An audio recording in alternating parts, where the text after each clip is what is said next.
Hello viewers, আজকে আমরা শতকরার একটি অঙ্ক দেখব।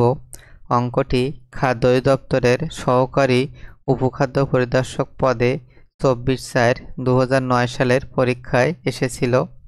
অঙ্কটি বলছে 6/15কে শতকরায় প্রকাশ করলে কত হয়। তাহলে প্রথমে আমরা 6/15 লিখব। এখন যেহেতু শতকরায় প্রকাশ করতে হবে সেজন্য 100 দিয়ে গুণ দিব, অর্থাৎ 100%। এখন কাটাকাটি করলে 15কে 5 দিয়ে কাটলে 3, 100কে 5 দিয়ে কাটলে 20। এখন 6কে 3 দিয়ে কাটলে আমরা পাবো 2।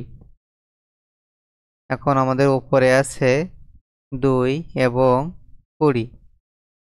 20-র সাথে 2 গুণ করলে আমরা পাবো 40%, অর্থাৎ অপশানে আমাদের উত্তর গ।